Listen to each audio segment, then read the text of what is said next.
Ooh, Chris McCracken's gonna drive us through the news. Chris McCracken, Chris McCracken, Chris McCracken gonna drive us through the news. Am I the only one who added Chris McCracken? Chris McCracken. I thought I did, but I didn't. Okay. So we had our fingers crossed that this information, when they said that it was probably coming out this week, that it would happen by the time before we recorded the show rather than after. And we lucked out. So the new PlayStation Plus was announced. It is launching in June, and this is going to be kind of how it breaks down. So hold on a second. Can you talk about what we thought it was going to be before you say what it actually is? I don't remember what. Oh, okay, gotcha. No, because from my memory, it was like, oh yeah, I feel like this is kind of what we were all thinking. But then, according to the internet, that was not all what everybody was thinking. So it was like, other than a couple days ago when some crazy price stuff came out, I don't remember. My memory is that what it is what I was expecting, and it seems like the internet has a different opinion. So I don't remember what they were all expecting. Oh, I'm talking about that picture that I sent you guys where I was like, where it looked like the prices had leaked. And I was like, oh my gosh, this is going to be expensive if it's going to be this situation. It looked like there was a second there where it looked like it was going to be broken down and like going along with the trophies. I think it was like platinum, silver, gold, and bronze as far as the levels. Mm-hmm. And the bronze one, and they were all like per month. And I think the bronze one was like $10 a month, and it only gave you online play. And then the next one up was like, it was maybe $19 a month, and it was some awful deal all the way up to $60 for 3 months. I think maybe it was every 3 months. So anyway, it was terrible. And thank God, Ed had seen on the Discord. He was like, no, people are talking about on the Discord that this is not real, blah, blah, blah, blah, blah. So then my fear was kind of pushed back. And then today, we got that old news. So here is what it actually is. Okay. So it's maintaining the name. So basically, PlayStation Now and PlayStation Plus are merging. Mm-hmm. And there's going to be 3 different tiers that you can select from. And these are the names of them. So the base tier is PlayStation Plus Essential, which basically is just what PlayStation Plus is today. You get 2 games a month for download. You get discounts, exclusive discounts. Which is interesting that I said 2, because I feel like it's been like 3 or 4 some months. Yeah, I think that they've ever committed to was 2. Is 2. That's absolutely right. In this weird cross-generation time frame, it's been different. Yeah, but like once the PlayStation 4 kind of finally gets sunsetted, assuming that at that time all we have is PS5, it'll probably reduce down to you're only getting these PS5 games, and maybe at that point it'll only be 2. Mm-hmm. But it seems like that's all that they're guaranteeing, is that you'll get 2 monthly downloadable games. You'll get cloud storage for game saves and whatnot, and you'll have access to online multiplayer. So again, essentially what PlayStation Plus is today. It just has a new name if you think about it. Essential. Yeah, Essential. It's essentially the same. Yeah. And it's staying the exact same price as what PlayStation Plus is now. It'd be $9.99 if you're doing it per month, $25 essentially if you're doing it a quarter, and then $60 if you're doing it annually. Can I just say real quick, good on them for doing that. Like, good on them for keeping it the same. The exact same price. Like, for the kids that, have to talk their parents into buying this, it's not like, oh, mom, now to online play. It's, you remember when Gold tried to do that for a second or whatever it was? They upped the price for like 2 days, and then they're like, oh, never mind. Everybody hates this. Yeah. I think that Sony could have easily done something like that, knowing that they kind of just have us. And so I thought when the actual news came out today, I was really glad to see that like $60, nothing's changed. Keep her moving. Mm-hmm. Mm-hmm. Yeah, I agree. So the next tier is called PlayStation Plus Extra. That's easy for me to say. It provides all the same benefits as the Essential tier. It adds a catalog of up to 400 of the most enjoyed PS4 and PS5 games, including blockbuster hits from the PlayStation Studio catalog and third-party partners, which I'm going to scroll down here for a moment where, so this one's going to include, at least it's going to have from the PlayStation Studios for sure, Death Stranding, God of War, Marvel's Spider-Man, and Marvel Spider-Man Miles Morales, Mortal Kombat 11, which is not a PlayStation Studio game, but they list it here, and Returnal. So those are the ones that they are guaranteeing will be a part of this service, but still, I'm sure there'll be more to be determined kind of thing. Asterisk by or however you say that word, by the 400. So I'm guessing it's not 400 at launch, but their hope is to get it to 400. Which I don't even know why they put that asterisk, because it says up to. That kind of is like the verbal version of an asterisk. It's like, hey, we're not guaranteeing 400. We say it up to. You know, so So I don't know if there's something else in here that I missed that maybe that applies to. But yeah, so that's pretty much where that stands. Well, and mention too though that those are all downloadable. The 400 games are downloadable. The games in the the extra tier, very important. They're downloadable for play. Absolutely. That's a very important detail. So if you decide to go that route, that's going to be $14.99 monthly, $40 quarterly, or $100 annually.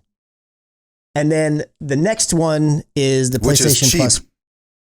By the way. Yeah. It's not. Buy it's really two not that brand expensive. new games, and you've paid for that over the abundance. And sorry, Chris. And they mentioned, Jim Ryan had a whole other article, and I may reference some of these bits in a minute over on GameIndustry.biz, where he kind of talked about some of these things. But he's made mention over there. He was like, look, the vast majority of the people that subscribe to PlayStation Plus and any of our services, including PlayStation Now when it existed, they do it annually. So they wanted to make sure that their annual pricing was really competitive, because at $15 a month, if you're paying monthly, that comes out to like around $120 a year. So if you just buy it annually, you're saving yourself $20. So they made their annual pricing very competitive in amongst the rest of their stuff as well. We have to, and I know in Game Pass, samesies, but I'm just saying, we're talking about $100 when video games are going to be $70. Right. Yeah. You know what I'm saying? Like in a world where video games have made their way to $70. And I know that something came out saying that they're not doing day and date probably for their games. So it's not like, not right probably, away. They're not. Yeah. So, but what I'm saying is I can see them doing one. You know what I'm saying? I'm saying they haven't promised to do them like Game Pass, but I'm saying if some game came out the same day that it came out in the store, it wouldn't surprise me if it dropped on the store as well. I mean, on this thing as well. But so you might not be having that savings right up front like you do with Game Pass.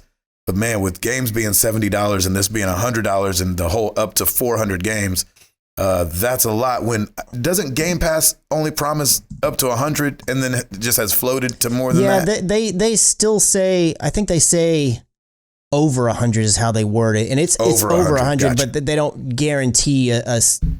They guarantee like the 100 number, right? Yep, and then gotcha. it fluctuates because their games on a somewhat frequent basis. Rotate in and out. A game might be there for like 3 months or something, which is kind of similar to how PlayStation Now used to do things. And then also, does Game Pass Ultimate, like I know that Ultimate, if you buy it month to month, it's $15 a month, but do they have can you buy an annual price and do you get a discount if you do that? I feel like you can. Can I you? would think so, I had no clue. I thought it was always $120, but maybe I could be way off. For 6 months though, right? Or I mean, it was for $60 for 6 months. Year. Yeah. So, I don't know. Do they have an annual one that's $100?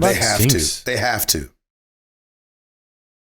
I don't know. I'm trying to look it up, but it's not showing. I see a 12. I mean, it's so hard, right? When you just Google it. Right. Right. Well, I'll go ahead and start talking about this PlayStation Plus Premium, which is the highest end tier that you can get, and then you guys can keep looking. So obviously, as you might expect, that includes everything from the essential and the extra tier. So just a quick little recap. The extra tier gives you a catalog of up to 400 PS4 and PS5 games. So PlayStation Premium adds another, as in an additional, up to 340 games on top of the 400. So here's how they get around that number.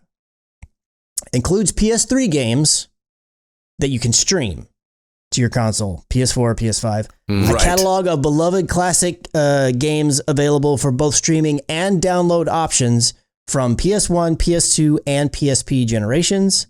It offers cloud streaming access for the original PS1, and then the PS2, PSP, and PS4 games offered on the same ones offered on the other tier, as well as this one. So like you can do it to your your PC, or you could do it not just to your console. You could also do it onto a PC if you wanted, which is something that PlayStation Now had. And it also is going to grant you time-limited game trials that will be offered so the customers can try select games before they buy them.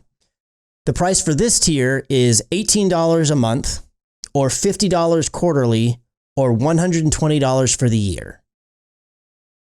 So that's the new revamped and merged, if you will, PlayStation Plus with PlayStation Now being kind of rolled into it. So, Chris, which one are you drawn to? Because when I was reading through them, at least I think the one I was looking at had the price after the breakdown. And so it was like, this is all you get, this is all you get, this is all you get, $60. This is what you get, this is what you get, this is what you get, $100. And as I was reading the third one, I was like, well, this one, I'm definitely not going to do this one. And it was like $119. I was like, ooh, snap. That's not that big a jump. You know what I'm saying? Because you have the 60 to 100 jump, the $40 jump. And I thought it was going to be another $40 or $50 jump. And then when I saw it was only a $20 jump, I was like, shoot, I'm probably going to be doing You might as well, I'm man. probably going to be doing that one. Yeah, it almost feels like I might as well. Chris, are you drawn to anyone right away? At this point in time, I plan to only just be part of Essential. I don't really... It's something that I've pretty much learned about myself when it comes to the gaming space, the gaming space, different from like TV and movies and music. I just don't, so the subscription model doesn't really make sense to me. Like, I know what I want to play for the most part. And yeah, I've been pleasantly surprised occasionally where I pick up a game and like, oh, well, let's just give this one a try. And it's not something I ever would have thought I'd be drawn to. And then I end up really liking it. But that's never happened where one of those games then becomes like some of my top 25 of all time or anything crazy like that. I know myself well enough that I know what I want, and I got no problem just paying for that.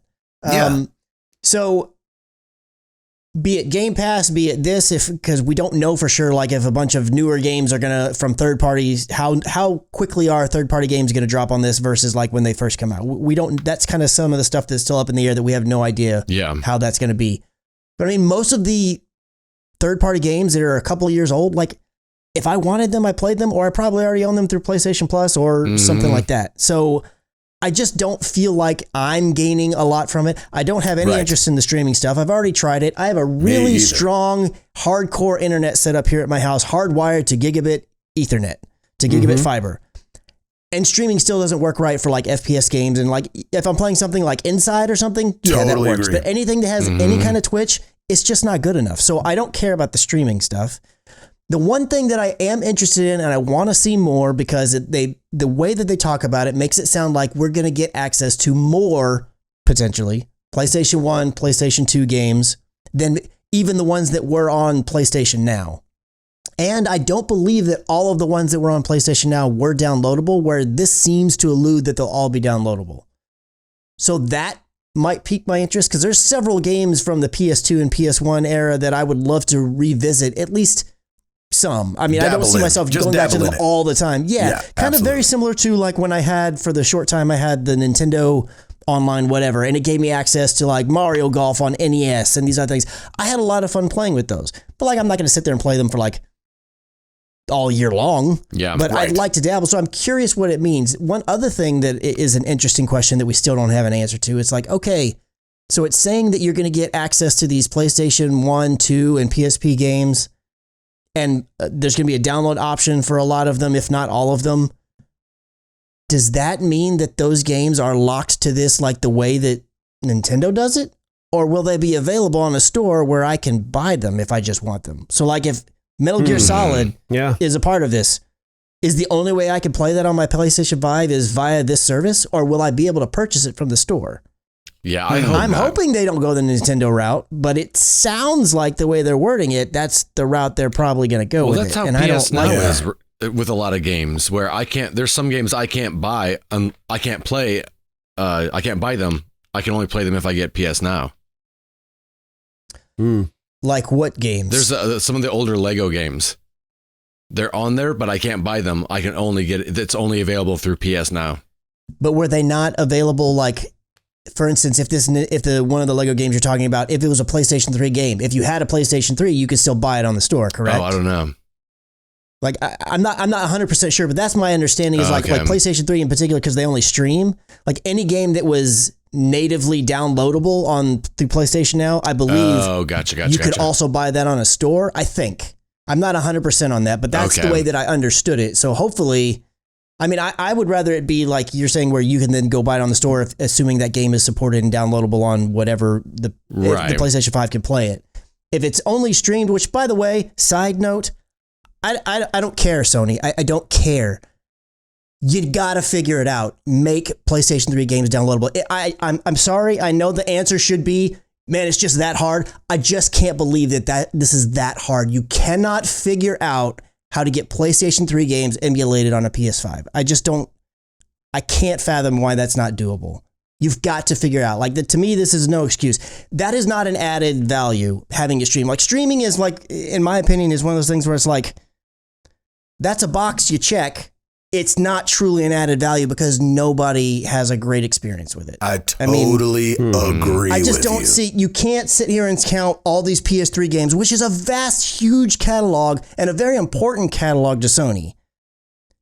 Lots of great games came out that generation. And you've got to figure out a way to make them downloadable and playable offline and not in a streaming way. You've got to figure it out. There's just no excuse, in my opinion. It's not okay, I don't think. That's my one little rant about this. No, when I saw that, Chris, I kind of like chuckled to myself. Like, these jokers still with the streaming on the PS3 games. You know what I'm saying? I was like, because I'm with you. Right. Like, that's the only thing that would keep me jumping to that 120. Because I think I do, because I'm a little slower to game, especially than Ed, way faster to games than Tim. But I kind of am like, fair enough. I'm like, man, there's some of these games, there's a bunch of games like out there that I think I'd want to try. And so I'd probably at least be at that $100 a year situation. But man, when I looked at the next one, I was like, oh, okay, it's only $20. I was like, streaming, like it literally turned me off. Like just seeing it, I was like, I'm not doing that. And it's the same thing same thing, Chris. Like, I feel like I've been on some banging internet, and it's like I hit over, and it's just that lag, and I know that they're like, yeah, it's there. That's internet lag, and I'm like, yeah, I'm not okay with that. Like, it's a video game. You know what I'm saying? Right. There's already a little built-in lag as it is. You know what I'm saying? Go play freaking, go move a freaking Joy-Con around on the title screen or the character select screen of Smash Brothers. There's already lag there. I don't need more lag added to the situation. And so, man, oh man. Yeah, the streaming thing bugs me. I'm so there with you. I'm not as adamant or upset about it, but it definitely feels like, are y'all just not doing it so it doesn't get figured out so other people don't do it? Because other people are already figuring it out. And so just, it's your thing. You have it. You have all the pieces you need. You should be able to pull this off. Maybe it's just not, the money's not there or something like that in it. But doggone it, man. If you guys could get PS3 backwards compatible on the PS5, that would be a ginormous win, I would think. I mean, honestly, if they got PlayStation 3 games, even do it like a rollout like you do with the PS4, where it's like you weren't guaranteeing every game, and then you were slowly adding it. Like, if they had that alone would make me very strongly consider the PlayStation Plus Premium.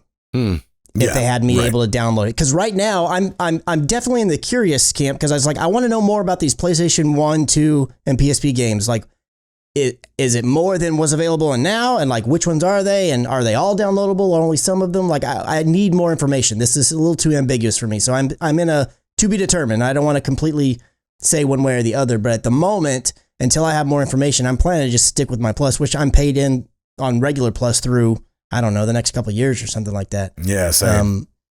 But I can't, it just drives me insane that, I mean, again, on the one hand, because they haven't done it, it's got to be that hard, but it's like, I just can't. How is it this hard? How did you mess it up this bad? Because that's such a big catalog. What a long generation. Chris, do you know what, have they talked about any kind of upgrade from, like, people like me and you who might be paid through 2025? Did they talk about any kind of just bump up, or is it like you just got to pay the difference, or pay the $100? I think it's just a pay the difference. The only thing that I saw them talk about specifically was if you're currently subscribed to PlayStation Now. I think it's basically equivalent to what the premium tier is. So you'll just essentially like roll over to it. It'll just be kind of like the way that PlayStation Plus Essential is. It's like it just kind of changes name, but it's the same thing, and you keep having it. Whatever you're paid through, I think on PlayStation Now, it would continue that way until you're done with it. Or if you decided that you wanted to upgrade to the other one, I bet you would just pay the difference. But I haven't seen that stated somewhere. But also one other thing that I did want to mention, and you talked about it a little bit earlier, but Jim Ryan in this GameBiz article, or GameIndustry.biz articles, did say, we are not putting our first party titles on this service. That's not what we're looking to do. But he doesn't like slam the door closed. He leaves the door open. He's like, look. Wait. First party titles. Yeah, all of their day one. Like day and date. Yeah, like the day that Ragnarok launches, it's not going to end up on this service. Right. And so they're eventually going to show up at some point down the road. We just don't know what that duration of time is. But he also did mention, he's like, look, this is our plan right now. We do good at selling these games, and by the money that we make off those games, that allows us to continue our investment in the studios that we run and then produce even better games the next go round. He's like, if we add our games to the service, that, he called it a virtuous cycle, basically can't continue. He's like, it won't pay for it. And then that's going to mean that the games that we produce suffer, and we don't think that's what gamers want. And I think they've got a lot of proof in the pudding because they sell their games really well. But he did say, like, look, this game industry is changing, and it's changing often, and it's changing fast. He's like, a couple years ago, you wouldn't have thought that we would start rolling out these games on PC, and here we're doing it now. So he's like, I'm not going to say it's never going to happen. He said, but right now, we just don't feel like that makes sense for our business model and to enable us to continue to do what we've been able to do so well up until this point. So no, there's no day one or day and date release on any of these PlayStation Plus tiers. Maybe it'll happen in the future. I personally would rather things just stay the way that they are, because I'm in agreement that it's like, y'all make great games and y'all need the bank to make those great games. You're not a $1 trillion company that can like, hey, you got something over there, Word department, you got a little extra funds, you can funnel over here to the Game Pass side. Like, that's not going to work for Sony. So I want them to keep making great science. Yeah. Word department. Nah, man, go talk to Excel.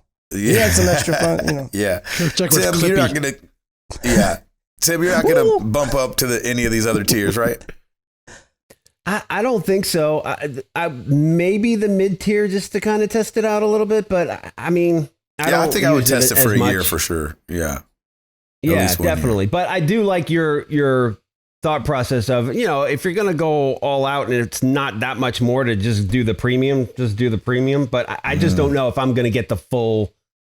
Take full advantage of it. So I think I'll stick with what I've got now, and just see if I need it. Eduardo, this seems to open up a lot of area for streamers when you start getting into having a whole catalog of up to 400 games that you could dabble in. Did any of these tiers grab you right away, or were you like, I'm staying where I'm at? Not really. I would stay where I'm at. I said in the Discord, PS Now didn't appeal to me, and it doesn't appeal to me under this name. And then in the mid tier, when when Chris was reading off the names of the games, kind of like you alluded to, I jump on games so fast. It was like, played that one, didn't want to play that one, and so it's, maybe further on down the road, when there are games that I didn't grab, but whenever they have the sale of Sony classics, I'll look at the sales section of the store and grabbed that during the last sale, kind of a thing. So yeah, exactly right. Yeah, I think one thing that could get interesting, Microsoft has brought EA. Is there another one that they brought under their umbrella? And it's like if Sony were to do that, bring Ubisoft in to where like Ubisoft games launched at the, kind of day and date under this thing, that could get interesting. I don't know if it was Ubisoft, but there's something else that Game Pass was advertising. They're like, oh, it's like a deal they got going on right now where if you are subscribed or if you do subscribe to Ultimate, you get access to this other service for like 3 months. But I don't remember what it was. Do you know what it is? No. I saw it. It was in a tweet the other day. Dang it, man. I'm not going to be able to find it. Was it Paramount Plus? No, because it was another, I want to say it was another gaming thing like EA Play, but something like that. Was it Ubisoft's maybe? It might have been. Shoot, man. I should have known before I said something. It's all good. But so if they started playing that game, that could get a little bit more interesting, you know, if they're like, hey, we have invited this such and such a family of games in, and you're like, oh, okay. But yeah, I think I'll definitely do the $100 tier, at least for a year, and try it and see. I don't know if it should be the first year when it launches, right? Because that's when it's going to be the most booty, I would imagine. But maybe, you know, year 2, if it's going all right and there's a bunch of games, you're like, dang, I want to try that. Because remember, I am the guy that like just gets an itch for a game sometimes and cannot pass it up. And will like, you know, I'll get a Game Pass Ultimate just to play Fight Night from like the 360 era. When you do stuff like that, will you put, like a lot of times if I get try something new or get a trial or something, I'll go into the Google Calendar like a year later and put a reminder, canceled that. Oh, yeah. Do you do that? Absolutely. I do it, and I make it 3 or 4 days earlier than the actual cancel date is, so I can, just in case something comes up, I'll get to it right away. I turn off auto renew on everything. Yeah. What gaming wise. Right. Yeah. And that way it forces me because I'll start getting emails or whatever like your thing's about to end. Oh yeah. I'm like, all right, then I saw, but I don't do it with anything TV wise. I just let those auto renew. Yeah. I saw a little life hack because sometimes you get like a little deal if you select auto renew. And this guy was like, you know, here's a little life hack. Use one of those gift cards that you got that's empty and use that as your auto renew card because it'll just get declined anyway, but you don't have to worry about it being, you know, your money and stuff like that. I was like, an empty gift card. You know, those Visa gift cards that you get. Right. He's like, just use one of those. I was like, oh, I never thought about that. Interesting. So maybe that helps somebody out.